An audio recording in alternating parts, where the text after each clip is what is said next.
Tense का series आज हम एक्टिवाइज और पैसिवाइज का सीरीज़ शुरू करने जा रहे हैं, जिसमें हम आपको आज इसका पहला एपिसोड है। सबसे पहले ग्रामर के बुक से मैं आपको बताना चाहूँ, टेंस का जो सीरीज़ था वो हमने कंप्लीट कर लिया है। आज हम एक्टिवाइज और पैसिवाइज का सीरीज़ शुरू कर रहे हैं और इसका पार्ट नंबर 1 मैं आज शुरू कर रहा हूँ। तो सीखते हैं ग्रामर बुक के हिसाब से व्हाट इज़ पैसिवाइज। पैसिवाइज क्या है? What are active and passive? When the doer of work is the subject of the sentence, that is called active. When the subject of the sentence perform the action of the sentence is called active. Guys, इसका कहने का मतलब जब जुमले में काम करने वाला जुमले का फाइल यानी कि सब्जेक्ट हो तो उसे हम एक्टिवाइज कहते हैं। ये पहले वाला कह रहा है doer of is the subject of the sentence that is called एक्टिवाइज, और कहता है व्हेन द अफेक्टेड पर्सन और thing is the subject of the sentence that sentence is called passivise. नीचे जाते हैं गाइस। अब नीचे क्या कहता है कि जब जुमले में when the subject of the sentence receives the action of the sentence is called passive. Guys, जब जुमले में जुमले का मुतासरा शख्स या चीज़ या जुमले का फाइल क्या हो तो सब्जेक्ट हो तो उसे पैसिवाइज कहते हैं। समझ आया गाइस? एक्टिव में क्या होता है? फाइल सब्जेक्ट मौजूद होता है, डूअर मौजूद होता है, और पैसिव में क्या होता है? फाइल यानी कि सब्जेक्ट खुद क्या बन जाता है? रिसीवर बन जाता है, यानी कि डूअर खुद रिसीवर बन जाता है। मैं अभी आपको समझाता हूँ चित्र के माध्यम से, यानी कि पिक्चर की थ्रू समझाता हूँ। चलिए गाइस, मान लो कि ये एक लड़का है।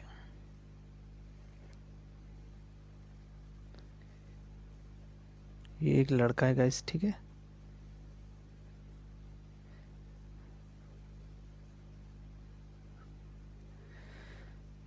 मान लो इस लड़के ने किसी को चाटा मारा, अपने भाई को चाटा मारा या किसी और को चाटा मारा। इसने क्या मारा? चाटा मारा, या थप्पड़ मारा या चाटा मारा, इस तरह कह सकती हो। अब मारने वाला कौन है? मारने वाला सब्जेक्ट है, ये खुद है, और मार खाने वाला कौन है? ये लड़का है, यानी किसका? भाई है। चाटा किसने मारा? इसने मारा। चाटा कौन खाया? ये खाया। यहाँ तक तो आप समझे कि ये आपका सब्जेक्ट है और ये आपका क्या है? ऑब्जेक्ट है, यानी कि मार खाने वाला जो मार खा रहा है वो आपका क्या है? ऑब्जेक्ट है। तो इंग्लिश में हम कह सकते हैं कि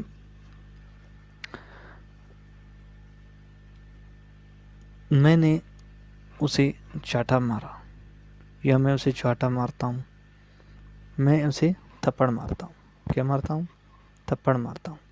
तो मारने वाला ये है, ये खुद है, आए है। ये क्या है आपका? ये आपका सब्जेक्ट है। और ये मार खाने वाला क्या है? हिम, यानी कि ये आपका ऑब्जेक्ट है। तो ये बना आपका सब्जेक्ट और ये बना आपका ऑब्जेक्ट। अगर मान लो कि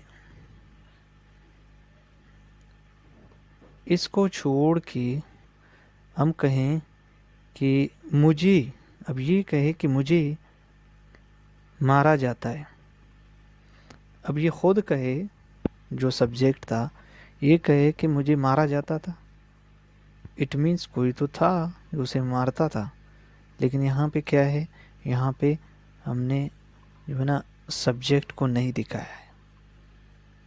जो सब्जेक्ट जो उसे मार रहा है उसको हमने यहाँ पे नहीं दिखाया है।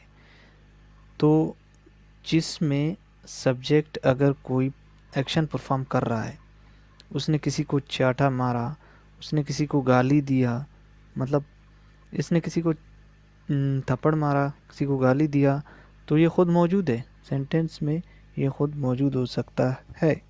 तो आई स्कॉल्ड हिम, आई स्कॉल्ड हिम, तो मैंने उसे थप्पड़ मारा। ठीक है गाइस, अगर ये सब्जेक्ट है, ये खुद थप्पड़ रिसीव करे तो ये क्या बनेगा, ये पैसिव बनेगा।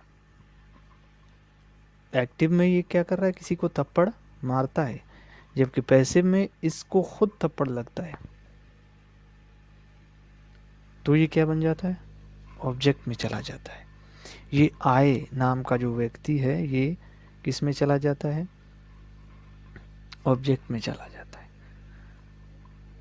चित्र के माध्यम से यानी कि पिक्चर के माध्यम से आप समझ चुके होंगे, फिर भी मैं आपको बताता हूँ कि मान लो कि ये कोई लड़का है। जब इस लड़के को किसी लड़की ने क्या किया, थप्पड़ मारा, तो ये लड़की क्या है, सब्जेक्ट है। लड़की क्या है, सब्जेक्ट है, लड़की ने इसको थप्पड़ मारा, और ये मार खाने वाला आपका ऑब्जेक्ट है। यानी कि पैसिव वाइज में अगर हम पैसिव सेंटेंस बनाते हैं तो हम सब्जेक्ट को नहीं भी दिखाते हैं, दिखाते भी हैं। यानी कि इस लड़की ने उसे, यानी कि इस लड़की ने उसे थप्पड़ मारा, या इस लड़की से उसे थप्पड़ मारा जाता है, इस लड़की के द्वारा उसे थप्पड़ मारा जाता है, तो ये हमारा पैसिव सेंटेंस होगा। यानी कि जो रिसीव करता है, कोई भी एक्शन रिसीव करता है वो पैसिव है, यानी कि वो ऑब्जेक्ट है, और जो डूअर है, जो करता है, वो सब्जेक्ट है। चलिए जी, इसी तरह आपका किताब भी कहता है। चलिए देखते हैं किताब पे क्या है। तो इस तरह किताब भी कह रहा है कि अगर कोई शख्स क्या कर रहा है, जुमले में काम कर रहा है, अगर काम करने वाला आपका मौजूद है, अगर आपका थप्पड़ लगाने वाला मौजूद है, तो आप उसको क्या कह सकते हो, एक्टिव वॉइस कह सकते हो। यानी कि मैं खाना खाता हूँ, मैं उसे थप्पड़ मारता हूँ, मैं उसे गाली देता हूँ। इट मीन्स मैं क्या कर रहा हूँ, एक काम परफॉर्म कर रहा हूँ, तो मैं क्या हूँ, मैं क्या हूँ, सब्जेक्ट हूँ। इसका मतलब ये एक्टिव वॉइस हुआ। और इसका मतलब जब जुमले में मुतासरा किया शख्स, जब मैं क्या करूँगा, जुमले में जुमले का फाइल सब्जेक्ट हो तो उसे पैसिव वॉइस कहा जाता है। अब मैं किसी को मारता हूँ तो सब्जेक्ट हूँ। इट मीन्स अगर मुझे कोई मारता है तो मैं क्या बन जाता हूँ, रिसीवर बन जाता हूँ। यानी कि मार कौन खा रहा है, मैं खा रहा हूँ मार। मुझे मारने वाला कौन है, इट मीन्स कोई तो है जो मुझे मारेगा। मार खाने वाला भी मैं और मारने वाला कोई और। तो जब मैं मार खाऊंगा तो पैसिव वॉइस में चला जाएगा। अगर किसी को मैं मारूंगा तो वो एक्टिव वॉइस में होगा मेरा। चलिए गाइस देखते हैं सेंटेंस क्या कहता है। वो उन्हें मार रहा है, तो ये आपका कौन सा सेंटेंस है गाइस, वो उन्हें मार रहा है। ही इज बीटिंग देम, ये आपका एक्टिव सेंटेंस है।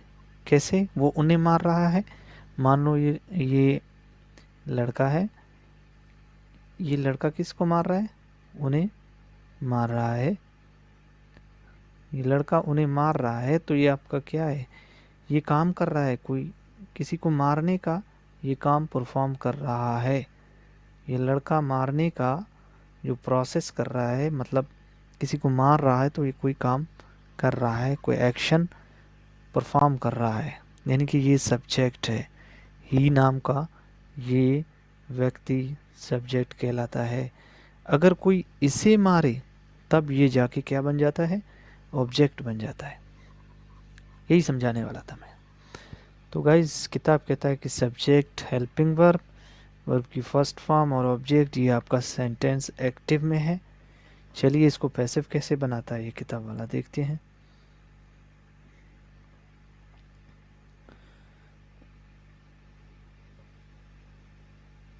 अच्छा, वो उसे मार खा रहे हैं।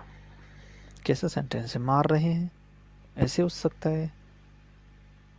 वो उससे मार खा रहे हैं, यानी कि वो ज़्यादा हैं तो उसी से मार खा रहे होंगे, यानी कि वो आपको बेइज्जत कर रही है। ये आपका एक्टिव सेंटेंस है। अब वो उससे मार खा रहे हैं, यानी कि they are being beating by him, ये आपका पैसिव सेंटेंस हुआ। मैं बार बार आपको कह रहा हूँ कि ये जो आपका था ऑब्जेक्ट, ये आपका यहाँ पे आ गया, वो यहाँ पे आ गया। कहाँ पे, यहाँ पे। किताब कहता है कि ऑब्जेक्ट को लाओ यहाँ और इसको लाओ यहाँ, तो ये बनेगा आपका पैसिव। यही बात, यही समझाने की मैं आपको कोशिश कर रहा हूँ, लेकिन आगे भी मैं आपको समझाता जाऊँगा, शायद आप लोग समझ जाओगे एक्टिवाइज और पैसिवाइज। अब ये दोनों चेंज होते हैं, इज़ है तो आर। क्यों? क्योंकि यहाँ जमा है, यानी कि वह सब लोग मार खा रहे हैं। ये सारे मार खा रहे हैं, किससे? इसके द्वारा मार खा रहे हैं, यानी ये इनको मार दे रहा है। देखिए ना, he is beating in them. अब they are being beaten by him, यानी कि वो सब उससे मार खा रहे हैं, वो उससे मार खा रहे हैं। ये आपका बना पैसिव। चलिए आगे जाते हैं। शी इज़ इंसल्टिंग यू, वो आपकी बेइज्जती कर रही है। तो गाइस ये देखिए, ये यू आपका यहाँ आ गया, ये शी को इसने यहाँ पे हर कर दिया, यानी कि जो काम परफॉर्म करने वाला है उसको उसने ऑब्जेक्ट बनाया, और जो यानी कि रिसीव कर रहा था, जो मतलब बेइज्जती रिसीव कर रहा था, उसको उसने सब्जेक्ट बना दिया। ये बना आपका पैसिव वॉइस। चलिए हम अपने हिसाब से भी समझाएंगे थोड़ा बहुत जब हम टेंस का सीरीज़ शुरू करेंगे। तो पेज नंबर 2 पे जाते हैं, पेज नंबर 2 पे जाते हैं, वो क्या कहता है। चलिए गाइस, अब कहता है before starting passivize you need to know some verbs. आपको कुछ वर्ब का पता होना चाहिए कि कौन कौन से वर्ब हैं जो एक्टिव और पैसिवाइज में चेंज होते हैं या नहीं होते। There are many kinds of verb, verb की बहुत सी किस्में हैं। फॉर एग्जांपल फैक्चुअल वर्ब होता है, काजेटिव वर्ब्स होते हैं, मोनोकाजेटिव वर्ब्स होते हैं, डी काजेटिव वर्ब्स होते हैं, ट्रांजिटिव वर्ब्स होते हैं और इंट्रांजिटिव वर्ब्स होते हैं। ट्रांजिटिव और इंट्रांजिटिव वर्ब भी होते हैं। डी ट्रांजिटिव होता है, मोनो ट्रांजिटिव वर्ब होता है, कापुलर वर्ब भी होता है, कम्प्लेक्स ट्रांजिटिव वर्ब भी होता है, ससिव वर्ब, इमोटिव वर्ब और हाइपोथेसिस वर्ब। ये वर्ब की किस्में हैं। ये जब आप आगे जाओगे तब आपको वर्ब्स की जो पार्ट्स ऑफ स्पीच है उसमें आपको मिलेंगे, वो भी इंशाल्लाह आपको पढ़ाएंगे। यू नोट है कि you need not to know all these verbs. आपको मतलब तमाम वर्ब्स को जानने की ज़रूरत नहीं है, सिर्फ you only need to know, सिर्फ आपको 3 किस्म के वर्ब्स को याद करना होगा। 3 kinds of verb before starting passive. Passive के स्टार्टिंग में आपको 3 वर्ब्स का ख्याल रखना चाहिए। एक आपका ट्रांजिटिव वर्ब होता है, यानी कि फ़ेले मुतद्दी, जिसे एक ऑब्जेक्ट की ज़रूरत होती है। इंट्रांजिटिव वर्ब फ़ेले लाजिम, जिसे कोई ऑब्जेक्ट की ज़रूरत नहीं होती है। ट्रांजिटिव एंड इंट्रांजिटिव वर्ब्स, यानी कि फ़ेले मुतद्दी और लाजिम दोनों साथ। अब कहता है ट्रांजिटिव वर्ब कौन से वर्ब्स होते हैं। Transitive verb is poor of object, यानी कि ये क्या होता है, मोहताज होता है, इसे ऑब्जेक्ट की ज़रूरत पड़ती है। Without object it doesn't give clear meaning, यानी कि ये साफ माने नहीं देता है, इनकम्प्लीट होता है।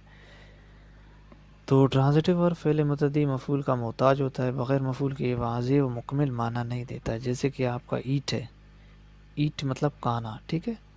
ई इज़ ईटिंग, अगर ई इज़ ईटिंग करेंगे तो ये कंप्लीट होगा, अनकम्प्लीट होगा, यानी कि इसे यहाँ पे एक ऑब्जेक्ट का होना इसके लिए ज़रूरी है। तो फूड लगाएंगे तो ये हमारा क्या बन जाएगा, मुकम्मिल बन जाएगा। तो इसे एक ऑब्जेक्ट की ज़रूरत है। ही इज़ ईटिंग, खा रहा है, वो खा रहा है, क्या खा रहा है, पता नहीं क्या खा रहा है, आम खा रहा है, सेब खा रहा है, फल खा रहा है, फ्रूट खा रहा है, वेजिटेबल खा रहा है, क्या खा रहा है, तो उसे एक ऑब्जेक्ट की ज़रूरत होनी पड़ेगी। ओके गाइस, समझ आया यहाँ तक कि ट्रांजिटिव वर्ब्स क्या होते हैं।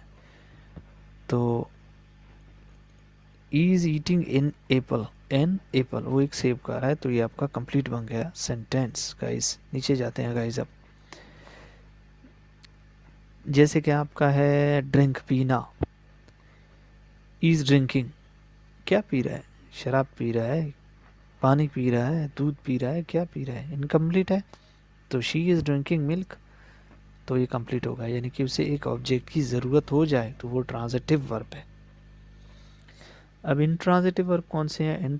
Intransitive verbs is not poor of object, इसे कोई ऑब्जेक्ट की ज़रूरत नहीं होती। It gives clear and complete meaning without object, without object के लिए क्लियर माना देता है।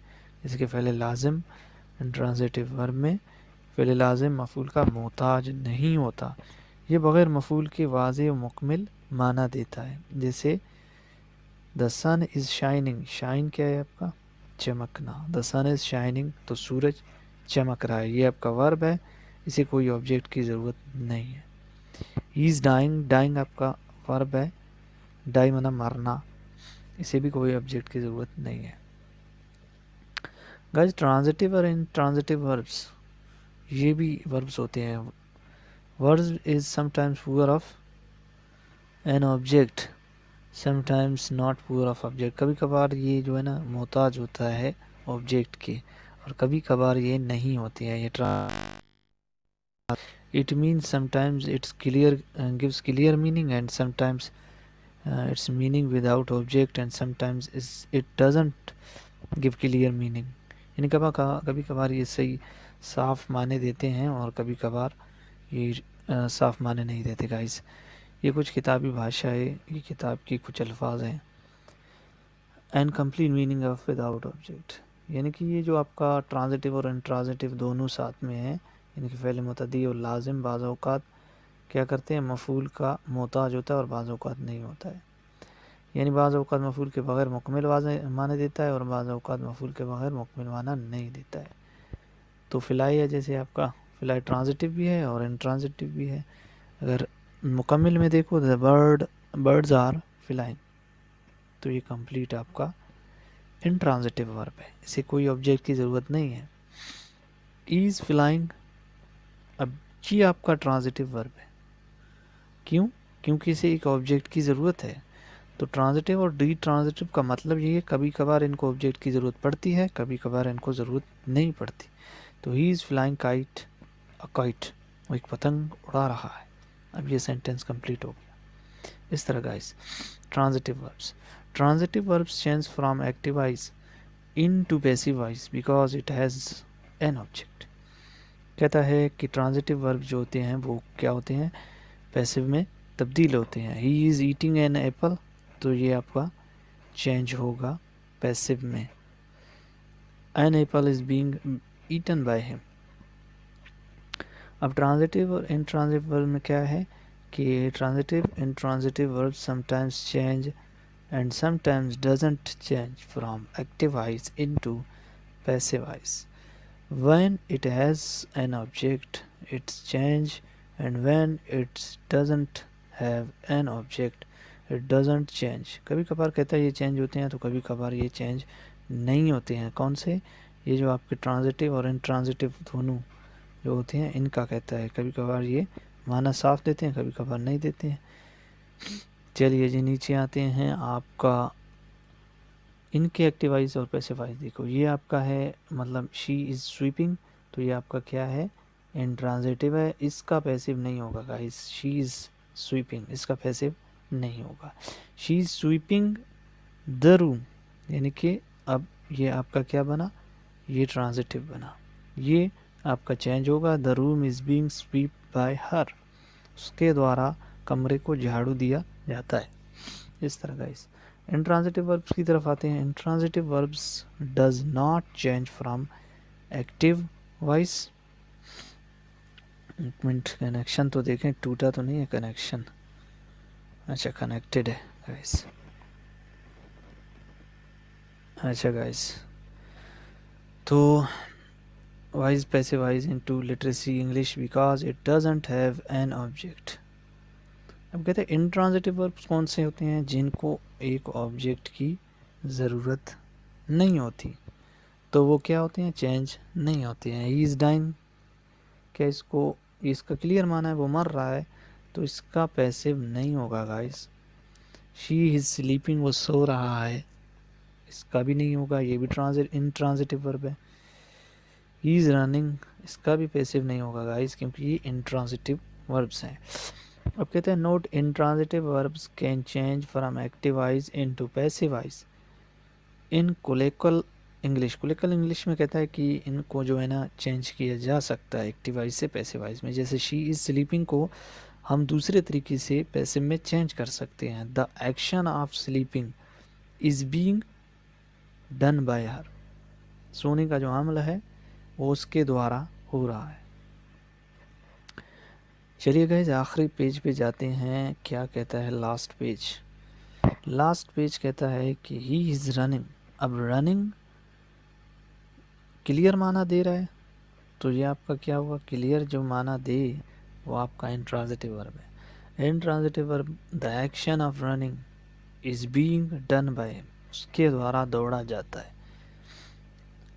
तो note go and come don't change from active voice into passive voice in literary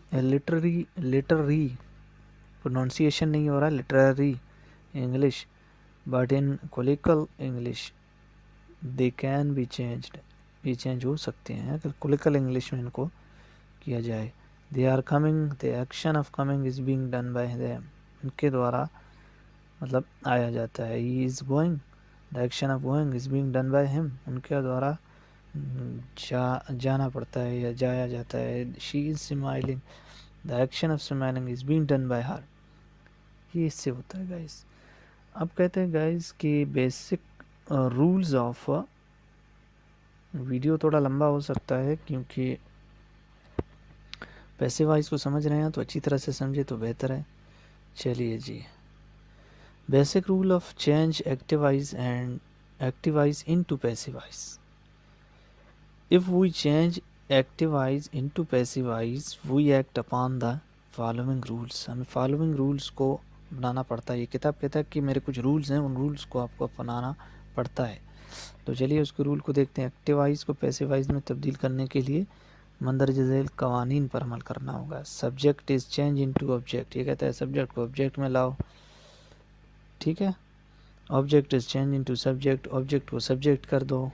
वैसे ये आपको बहुत ज़्यादा कंफ्यूज करेगा।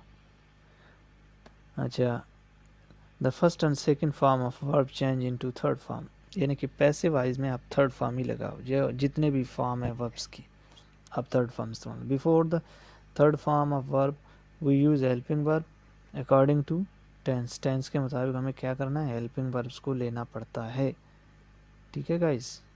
नीचे जाते हैं। फेल की तीसरी फॉर्म से पहले ज़माने के मुताबिक हेल्पिंग वर्ब्स लगाते हैं। After the third form of verb we use by to introduce the agent. Agent को हम इंट्रोड्यूस कराते हैं, किस लिए कि उसके द्वारा काम हो चुका है। तो आई चेंज होगा आपका मी में गाइस। ये आई आपका हुआ सब्जेक्ट, तो ये ऑब्जेक्टिव हो जाए तो मी में चला जाएगा, ठीक है।